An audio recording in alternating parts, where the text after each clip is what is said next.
Donc AI for Industry, 4e édition, qui vient chaque année se présenter et fournir quelques lauréats, que je félicite encore, qui ont résolu magnifiquement un use case apporté par une entreprise, cette année Electra, avec l'application d'un invité d'honneur. Cette année, c'est Laurent Simon. Merci Laurent.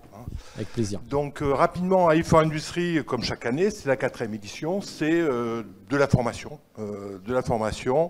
On résout un use case, voilà, 11 séances, 3h30, apporté par une entreprise. Et on fait des conférences sous l'autorité de Frédéric Alexandre, qui est responsable scientifique de l'événement, qui organise ces conférences et des rencontres. Je vais simplement zoomer sur un aspect un peu inattendu, sur ces rencontres entre experts et experts métiers. Première année, dans l'intérêt des étudiants, on a dit OK un hackathon, OK ils vont travailler, mais OK on va fortement les encadrer. C'est-à-dire que pendant toute la réalisation de ces 11 séances ou 7 séances oui, de TP, 2 experts IA sur un groupe de 20 étudiants et un expert métier qui éventuellement ne connaît pas l'IA mais connaît son métier et qui a apporté le use case, donc une équipe pédagogique va encadrer le travail des étudiants. Et en fait, ce fait-là est générateur de quelque chose qu'on a observé ensuite, qui fait qu'on fait une rencontre entre deux corps de métier, des spécialistes en IA et un expert métier qui a un problème et qui ne sait pas le résoudre. Et en fait, cette rencontre a fait des petits. Alors parfois les rencontres, vous le savez, ça fait des mariages, ça fait des séparations, ça fait plein de choses. Mais parfois on le sait, on ne le sait pas. Et je salue Sébastien, voilà, qui était dans l'aventure dès la première année et qui a rencontré des chercheurs. Et alors on n'a pas le temps, c'est j'ai en tout 3 minutes, c'est très court. Mais tout le monde sait voilà, les échanges qu'il y a eu entre Connectivité IT et INRIA, l'Université de Bordeaux, sur des projets de R&D et de recherche. Et j'ai l'orgueil de dire qu'effectivement, AI for Industry a permis à enclencher ceci. C'est valable pour Sébastien et Connectivité, c'est valable en fait pour pas mal d'entreprises. Qui fait que c'est l'une des raisons peut-être du succès, qui fait que cette année on avait 18 use cases, donc c'est quelque chose qui grossit avec un plus grand nombre de formations qui viennent de partout, vous voyez, soit côté mer, soit côté montagne, de plein de villes, de Nouvelle-Aquitaine et un peu plus de loin, parce qu'effectivement, Île-Maurice, ce n'est pas la Nouvelle-Aquitaine, ni d'ailleurs Toulouse ou Perpignan. Donc un grand nombre une diversité d'entreprises, une diversité de formations. Je salue, alors je ne sais pas si Simplon est là, et nous-mêmes, école d'ingénieurs, avec des formations très spécialisées, très pointues. Je pense à la formation de Laurent Simon, à l'INSERB, Côtois, des formations plus généralistes, d'individus moins près du job, je pense à INSPE, et ça se passe bien, cette rencontre entre Bac+3 et Bac+5. Donc voilà, il se passe des choses chaque année, ça attire du monde, ça grossit. Donc cette année c'était 350, mais l'année prochaine ce sera, je pense, un peu plus. Et d'ailleurs, pour votre information, on essaie chaque année de prendre un peu d'avance. C'est toujours une course-poursuite. Donc tu le vois, Frédéric, que les appels à use case sont prêts. Ils sont sur le site. Les appels à use case sont prêts, les appels à étudiants sont prêts. Tout ça, c'est sur le site AI for Industry. Donc, je vous invite, parce que cette année, on a été obligé de refuser des use cases, des entreprises, parce qu'on était garnis du point de vue use case. J'invite chaque entreprise intéressée à voilà, ne pas tarder, sachant que on ne peut pas revenir en arrière. Si. Parfois, ça fonctionne très bien. Je vais dénoncer une entreprise que je connais un peu, qui est Proditech. Proditech a amené 2 use cases. 2 use cases. Ils aiment tellement. Et le deuxième use case, d'ailleurs, il a envoyé le collaborateur, le patron, a envoyé son collaborateur à La Rochelle. Ça a permis à Proditech d'explorer La Rochelle et la force scientifique, labo et formation de l'Université de La Rochelle. Et je ne sais pas s'il y a des Rochelais parmi nous aujourd'hui, non? Voilà, mais voilà. Donc les acteurs de toute la Nouvelle-Aquitaine et au-delà apprécient cet événement. On est bien dans notre fonction. Je salue la présence d'ADI, de connecter les entreprises, les labos, les formations et aussi les territoires. On est très fiers de nos 5 territoires académiques de Pau, je vais les citer, La Rochelle, Pau, Poitiers, Limoges et Bordeaux naturellement. Donc voilà, n'hésitez pas. Si vous voulez d'ailleurs, si vous êtes plutôt fournisseur en IA, hein,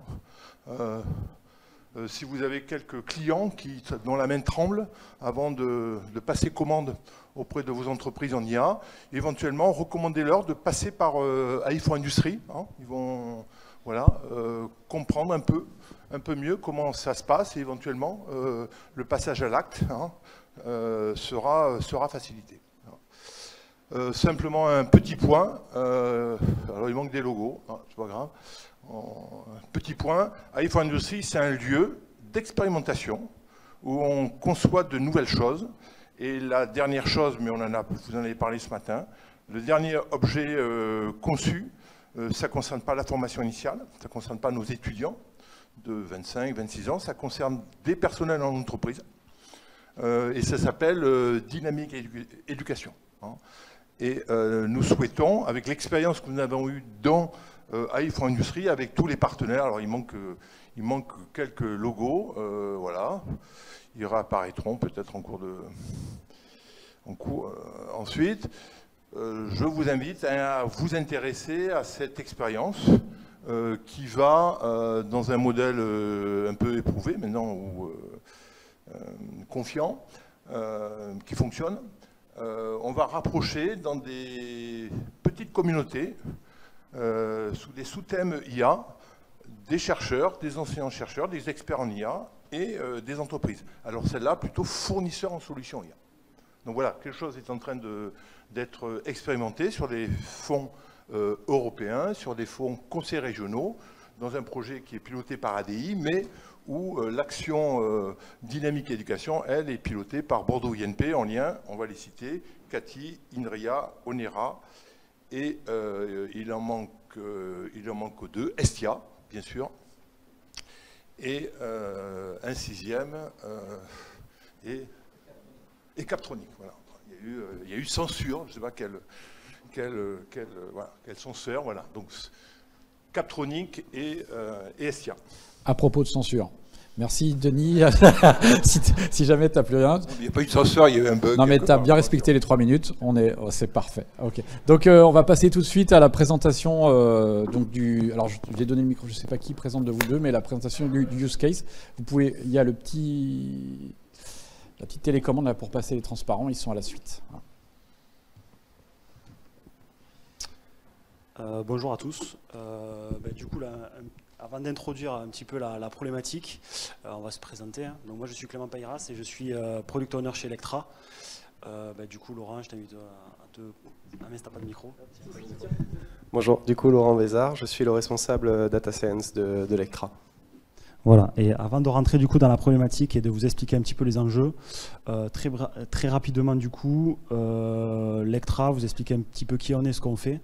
Lectra, c'est une entreprise basée à Cestas, dont le siège est à Paris, qui va fêter ses 50 ans cette année et qui est l'un des leaders mondial dans tout un ensemble de solutions dont je vais vous parler juste après. Et c'est une présence mondiale. À savoir qu'on a donc réalisé un chiffre d'affaires de 521 millions l'année dernière, avec une présence dans beaucoup de pays dans le monde. Et donc c'est une jolie réussite, on va dire, bordelaise. L'objectif et l'ambition de Lectra sur ces dernières années, c'est vraiment de déployer des solutions et de se concentrer dans l'industrie et vers l'industrie 4.0. Et pour ce faire, on a un gros enjeu autour de la donnée, de l'intelligence artificielle et de plein d'autres choses dont on va vous parler juste après. L'autre slide. Donc, Lectra, c'est quoi et qu'est-ce qu'on fait concrètement? On va adresser 3 marchés principaux. Le premier, c'est la mode, l'automobile et ensuite l'ameublement. Et ce que l'on va proposer, ce sont des solutions pour couvrir toute la chaîne de valeur. De la création des produits qui peuvent être soit un vêtement ou un siège par exemple dans l'automobile ou un canapé par exemple dans l'ameublement, et on va proposer des solutions qui vont couvrir de la CAD, on va dire, jusqu'à la mise sur le marché, la distribution. Le cœur de métier d'Electra, de façon historique, c'est la découpe de matériaux souples via des machines qui vont découper, donc qui vont intégrer des usines un petit peu partout dans le monde, et qui vont donc découper de façon automatique des couches de matériaux qui peuvent être soit du tissu, ou soit du cuir, ou soit de l'airbag par exemple. Et donc, au fil des années, Lectra a essayé d'étendre son empreinte, on va dire, autour de tout ce processus de création, en proposant des nouvelles solutions, que ce soit logiciel ou hardware. Et donc, c'est à ce sujet-là, du coup, qu'on va rentrer un petit peu dans la problématique qu'on a essayé d'adresser. Donc là, je vais te laisser la parole, du coup. Et donc Lectra, c'est peut-être pas un groupe que vous connaissiez de nom, mais il est très probable qu'aujourd'hui vous ayez eu une interaction indirecte avec Lectra, que ce soit à travers les vêtements que vous portez qui ont probablement été coupés sur un équipement Lectra, ou avec la voiture qui vous a emmené ce matin, dans laquelle la sellerie ou l'airbag a probablement été découpé par un équipement Lectra. Donc on va venir sur le use case Lectra. Donc, il était censé y avoir une animation, mais il n'y en a plus, c'est pas grave. Donc ici, on va faire un focus donc, sur les différentes étapes qui sont le cœur de métier de Lectra. Donc en premier lieu, il y a la conception. Donc on va concevoir un vêtement. Ici, c'est l'exemple qu'on a choisi. Et concevoir un vêtement, c'est quoi? C'est dessiner les différentes pièces qui vont représenter ce vêtement une fois assemblé. Donc c'est ce que vous avez sur la partie gauche. Une fois que ce vêtement est conçu, on va le placer, c'est-à-dire qu'on va décider de faire en sorte d'assembler les pièces de telle manière à ce que lorsqu'on va les découper, on va maximiser le taux d'utilisation matière. Donc on va découper de telle sorte que, comme les pièces sont très proches, mais on ne va pas perdre de matière à la découpe. Et on va faire ça sur ce qu'on appelle des matelas. Donc on va empiler des couches successives de matière pour qu'à la découpe, on ne découpe pas un seul élément, mais on en découpe autant qu'on a de plis. Donc ça, c'est ce qu'on appelle le matelas. Et donc, ce matelas et ce placement, assemblés ensemble, forment ce qu'on appelle un ordre de fabrication. C'est ça qu'on envoie en commande sur une machine qui est présente dans une salle de coupe et qui va opérer la découpe, donc qui va découper les différentes pièces du vêtement, qui ensuite vont être assemblées, puis une fois assemblées, distribuées dans un magasin pour se retrouver donc face à vous. Donc ça, c'est les différents métiers de Lectra, c'est les différentes grosses étapes. Et donc, le métier de Lectra depuis maintenant quasiment 10 ans, c'est de faire en sorte de s'inscrire comme un acteur incontournable de l'industrie 4.0, donc de fournir des solutions de plus en plus intelligentes, interconnectées, et sur lesquelles on est capable d'extraire des données et tirer parti de ces données pour proposer à nos clients des services de plus en plus intelligents. Donc c'est ce qu'on voit sur la partie basse de ce graphique. Donc les machines émettent des données, on les récupère, on les analyse, et à partir de cette analyse, on restitue de la valeur à notre client, de manière notamment à ce qu'il optimise sa production. Donc optimiser sa production, ça veut dire quoi? Ça veut dire optimiser son utilisation matière, pour pas qu'il perde de la matière, parce que plus de 50% du coût de production d'un vêtement, c'est la matière. Et ça veut dire aussi maximiser le taux d'utilisation de son équipement. Donc dans une salle de coupe, ici c'était l'animation, normalement vous aviez un seul placement et une seule machine, mais il faut imaginer qu'au cours d'une journée, un client il va couper peut-être des centaines d'ordres de fabrication sur plusieurs équipements. Il va avoir dans sa salle de coupe 3, 5, 10 équipements. Et le but du jeu pour nous, c'est de lui indiquer quelle va être la meilleure façon d'optimiser ou d'organiser sa journée de production de manière à ce qu'il ait un taux d'utilisation de ses machines optimal. Et donc c'est là qu'interviennent du coup nos étudiants, c'est là qu'intervient ce use case, c'est comment est-ce qu'on fait en sorte d'optimiser la journée de production, comment est-ce qu'on fait en sorte d'affecter les jobs de coupe, les ordres de coupe aux bons équipements de manière à optimiser l'utilisation machine. Pour faire ça, on a besoin d'un indicateur clé, c'est le temps de découpe. On sait ce qu'on veut découper, mais on ne sait pas combien de temps une machine va mettre pour le découper. Et donc c'est le use case qu'on a proposé aux étudiants. Bonjour, donc, je suis Alice Vivet, je suis étudiante à l'ESME Bordeaux. Donc je vais être très honnête, j'étais assez débutante en IA au moment de ce use case, mais du coup j'ai eu la chance d'être en équipe avec Lucas Bardisbadian et Louis Jo, qui eux sont en 5e année à l'INSERB, spécialité IA, donc qui ont apporté beaucoup de connaissances. Et je pense aussi tout l'intérêt de AI for Industry, c'est apprendre les uns des autres, tout en aidant l'entreprise sur le projet. Donc pour réaliser cette mission, Lectra nous a fourni 1,3 million de découpes, donc, qui étaient chacune caractérisées par 32 variables. Donc, bon, la première étape, c'était de faire un petit tri, comprendre à quoi correspondaient toutes les variables. Donc, pour ça, on a utilisé Panda. Et en gros, sur le dataset, donc, il y a 2 grandes catégories. donc les données sur Vector, c'est une des deux machines de Lectra, et les données de Virga. Donc c'est des machines qui découpent pour Vector plusieurs couches de vêtements, donc comme ça vous a été expliqué, plusieurs couches de tissu, et Virga qu'une seule, donc elles ont des données très différentes. Et donc on a fait du tri sur toutes les données, on a retiré des données absurdes comme des périmètres nuls ou des temps de découpe beaucoup trop longs. Mais on a été assez minimaliste, comme vous pouvez le voir sur les violin plots. On a gardé plus de 99% du dataset et on a gardé 20 variables utiles du coup sur les 32. Et donc une fois qu'on avait fait ce tri, c'est là que toute l'expérience de Lucas et Loué était utile, comme ils avaient déjà une idée du type de modèle qui pourrait fonctionner, donc c'est le réseau de neurones. Donc on est parti là-dessus, on a fait un premier essai avec les données des deux machines combinées. C'était pas très concluant, on avait une note qui n'évoluait pas, donc on a décidé d'utiliser nos deux datasets distincts, et c'est là qu'on a obtenu des meilleurs résultats, donc avec une erreur de 10% au final. Donc voilà, pour les petites caractéristiques du réseau de neurones, donc 6 couches cachées de 1024 neurones, 3 couches de batch norm, une couche de dropout, et avec de la normalisation en entrée. Et donc voilà, pour vous donner une petite idée, les poids d'entrée en entrée des réseaux de neurones. Donc en haut c'est pour la première machine Vector et en bas pour Virga. Attention à l'échelle, en haut c'est jusqu'à 0,6 et en bas jusqu'à 0,25. Donc on voit bien que les poids d'entrée sont très différents, d'où l'intérêt de faire un apprentissage séparé pour chaque machine.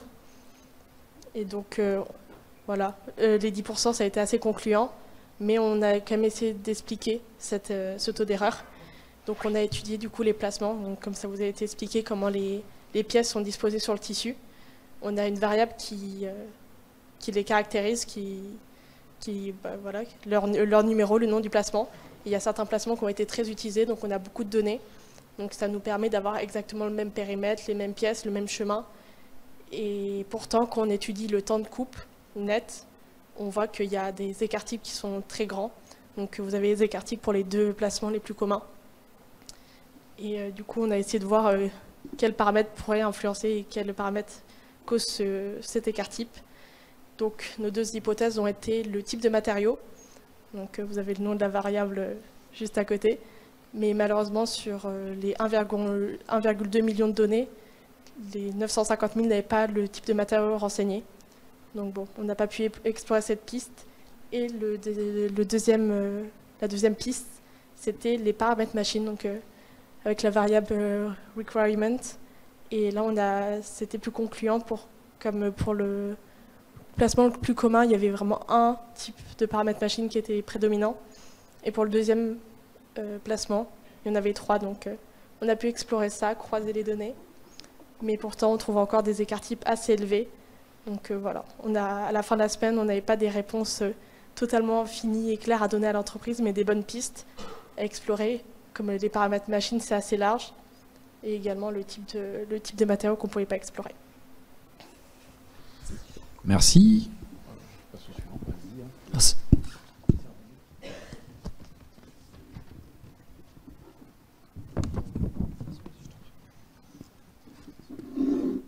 Bonjour tout le monde, moi c'est Walid et on va vous... Je suis Walid et nous allons vous présenter la solution de notre équipe constituée de moi-même ici présent ainsi que Clément, de Mathieu Brassard et Timothée Benseman. Ah oui, donc effectivement on a un petit problème d'animation. Bon, alors comme vous le savez sûrement, le pré-traitement des données, c'est une étape cruciale pour avoir un bon modèle d'intelligence artificielle, si ce n'est l'étape la plus importante. Donc dans ce use case, nous avions à disposition un fichier CSV comprenant 1 300 000 coupes avec 32 paramètres différents, ce qui nous donnait à peu près 42 millions de données, donc il a fallu faire le tri. On l'a réalisé en 4 étapes différentes que vous pouvez voir dans les petits rectangles, mais bon, je vais vous les citer, ça sera mieux. La première, c'est qu'à l'aide de matrices de corrélation, on a sélectionné les paramètres numériques les plus pertinents. Ensuite, on a encodé les lignes de production, ce qui nous servira à séparer notre dataset en deux, si besoin, donc pour les deux découpeuses, Virga et Vector de Lectra. Et ensuite, on a détecté et éliminé les outliers, donc les données qui pouvaient fausser notre modèle pour les valeurs trop extrêmes, comme des valeurs de temps ou de surface négatives. Pour finir, on a standardisé nos données. Ça nous a permis d'améliorer leur qualité et de permettre de les comparer plus facilement. Voilà, donc à la fin, on arrive à un dataset avec 97,5% des données et 14 des paramètres initiaux. Pour pouvoir mieux visualiser cette étape de pré-processing et l'effet que ça a pu avoir sur nos données, on peut utiliser des diagrammes en violon qui nous permettent de décrire la distribution de nos données dans le dataset. Comme on peut le voir dans les exemples features qu'on a choisis, du coup le temps de découpe net et la surface du marqueur, le diagramme est aplati et on a une distribution très dense pour les valeurs les plus basses. On a aussi des cas un peu extrêmes, du coup des outliers et des anomalies avec des valeurs un peu improbables. Mais en détectant ces anomalies et en les éliminant, et aussi en standardisant nos données, nous avons réussi à avoir une distribution qui était une meilleure distribution de nos données, comme on peut la voir sur la deuxième figure diagramme en violon. Donc en ce qui concerne les résultats de notre modèle d'IA, on a essayé plusieurs méthodes pour pouvoir sélectionner la plus performante par la suite. Donc on peut voir qu'avec la régression polynomiale de degré 3, on a un R de score, donc la métrique qu'on a choisie, de 0,91. Ensuite, avec un random forest ou forêt aléatoire de 10 arbres, on a 0,96. Et enfin, avec le réseau de neurones denses, donc c'est un réseau avec une fonction d'activation relue et un dropout de 0,3 qu'on a appliqué à la dernière couche pour éviter l'overfitting du modèle. On a un R de score de 0,92. Donc on a observé qu'on avait un meilleur résultat avec le random forest. La métrique, le R de score étant une bonne métrique pour pouvoir évaluer la performance de notre système, il est visualiser un peu nos données, les prédictions et les valeurs réelles des labels, je pense, permet de mieux visualiser la performance de ce modèle. Nous avons ici un diagramme de dispersion avec d'un échantillon aléatoire de 100 individus dans nos données. Comme on peut le voir, les valeurs réelles, la plupart des valeurs réelles sont très proches des valeurs prédites, si ce n'est pas complètement couvert par la valeur prédite. Pour les cas où il y a une différence, la différence est minime et on peut voir une bonne performance même pour les cas extrêmes, les valeurs très grandes, du coup quand le temps de découpe est proche de 5000 secondes. Donc on a ensuite essayé de séparer le dataset en deux, comme l'a fait la première équipe, pour chacune des deux découpeuses de Lectra. Donc la première chose notable, c'est le fait que le random forest reste le plus efficace, quel que soit le modèle que l'on utilise, que ce soit pour Vector, Virga ou les deux en même temps. On note aussi que le R de score de Vector est plus élevé que celui de Virga, donc avec 0,96 contre 0,93. Ça peut s'expliquer pour le fait qu'on ait 4 fois plus de données avec la machine Vector que celle de Virga. Pour finir, on remarque que les résultats... Ouais. Pour finir, on remarque que les résultats... au niveau des résultats, on n'obtient pas d'amélioration par rapport au modèle qu'on avait avec Vector et Virga ensemble.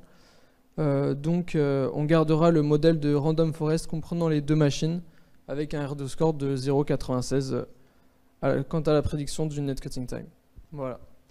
Juste avant de passer aux questions, je voulais remercier AI4Industry et bien sûr le SME nous avoir offert cette opportunité. Merci à l'ENSERB Mathmeca de nous avoir permis de travailler avec ces étudiants avec lesquels on a beaucoup appris sur l'intelligence artificielle, et puis à Cage pour cet amphithéâtre et cette présentation.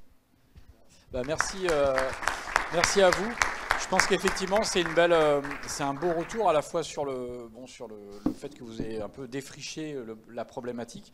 Déjà, je pense que c'est une problématique qui est vraiment hyper intéressante parce qu'il faut aller mettre les mains dans les datas, hein, les purifier un peu, regarder ce qui manque. Et puis, il y a aussi un peu la signature i4 Industries, hein, voulue par Denis depuis le début, qui est vraiment ce mélange de niveaux. Et on voit que ça paye. Voilà. Donc, est-ce que vous avez des questions à la fois sur le fond et peut-être aussi sur votre volonté à vous de participer à i4 Industries plus tard et de voir comment ça pourrait rentrer dans ce que vous avez vu là. Voilà. Questions diverses et variées.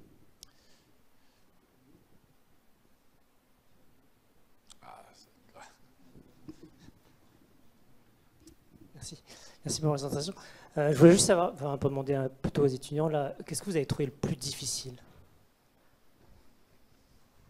Le plus difficile, c'est que nous, en partant de notre formation à l'ESME, donc on était en première année du cycle ingénieur, malgré avoir fait 2 ans de prépa, ça reste une école pluridisciplinaire, donc on n'avait pas de formation initiale en intelligence artificielle.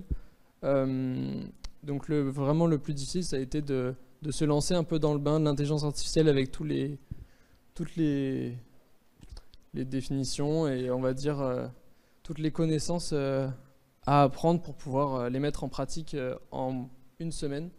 Donc on avait une deadline assez courte et je pense que ça a été le plus gros du challenge. Pour une réponse un peu plus technique, je pense que pour une réponse un peu plus technique, je pense que la partie la plus difficile qui était sur ce projet, c'était surtout le data cleaning et le data pre-processing des données, parce que les données étaient vraiment brutes et beaucoup de ces données ont été je ne sais pas exactement la source de ces données, mais il y avait des données qui étaient erronées. Il fallait détecter tous les problèmes dans la base de données et dans le dataset afin de pouvoir remédier à tout ce qui pourrait bruiter l'entraînement de nos modèles par la suite. Et je pense que c'était l'étape la plus challenging du projet. Je voulais déjà vous féliciter. Et puis vous remercier là, parce que ça fait plaisir aussi de voir des jeunes s'approprier ces sujets là très rapidement et avec passion et partager ça. Et aujourd'hui, on a pas mal parlé des méthodes d'analyse, pas beaucoup finalement des moyens et notamment pas beaucoup des GPU. Alors là, je ne sais pas dans votre hackathon si les manières de faire tourner ces analyses étaient partagées ou si c'était complètement libre. Mais je ne sais pas si aussi vous avez pu toucher du doigt les différences et le gain que ça peut apporter d'avoir plus ou moins de puissance de calcul, éventuellement accès à des GPU ou à des plateformes plus spécialisées, quoi. Je vais parler pour notre équipe du coup. Pour notre équipe, on n'a pas vraiment eu besoin d'utiliser des GPU parce qu'on a remarqué que pour des par exemple, on va prendre l'exemple des random forest. Par exemple, on a choisi à la fin de rester avec un nombre d'arbres de 10 parce que ça donnait un bon résultat. Nous avons aussi essayé avec des nombres d'arbres qui étaient beaucoup plus importants, comme 15 et 20. Ça prenait beaucoup de temps de calcul. On a utilisé les GPU pour ces calculs, vu que ça prenait beaucoup... Non, je suis désolé, c'était pour les réseaux de neurones qu'on a utilisé les GPU. Du coup, on a... mais pour ce cas-là, par exemple, on n'avait pas vraiment besoin d'avoir un modèle qui prenait beaucoup d'intensité, qui était très intense à entraîner, qui faisait beaucoup de calculs pour avoir de bons résultats. Nous avions le R2 score qui augmentait de 0,001 avec un temps d'exécution qui augmentait de manière exponentielle. Du coup, on s'est dit qu'en fait, parfois, les solutions les plus simples sont les meilleures. Juste pour compléter, on a comme partenaire d'i4 Industries le CATI qui met à disposition tout ce qu'il faut comme puissance de calcul. Alors, si vous avez un use case qui est de la reconnaissance automatique de vidéo, on risque d'avoir du mal. Il faudra quand même qu'on anticipe, hein, parce que là, ça demande beaucoup de GPU. Mais typiquement, la plupart des use cases se faisaient sur des machines classiques et il y avait des machines avec GPU disponibles. Hein. Donc, non, c'est bon. Pas d'autre. Bonjour, c'est plutôt une question pour Electra. Ok. Pour Electra, savoir comment ça a été votre réaction, si vous avez fait des changements, ou bien si peut-être c'est utile d'avoir un data scientist embauché, travailler sur ça tous les jours chez vous, ou bien on peut penser à ça du point de vue du client. Merci. Alors, bonne question. Aujourd'hui, on n'a pas un recul énorme sur ces travaux. Nous, côté Electra, la principale question qu'on se posait, c'était qu'est-ce qu'on peut faire à périmètre fixé de données, les données qu'on sait récupérer facilement. Est-ce que l'on sait monter un projet là-dessus et estimer déjà le taux d'erreur qu'on peut avoir sur la prédiction d'un temps de coupe?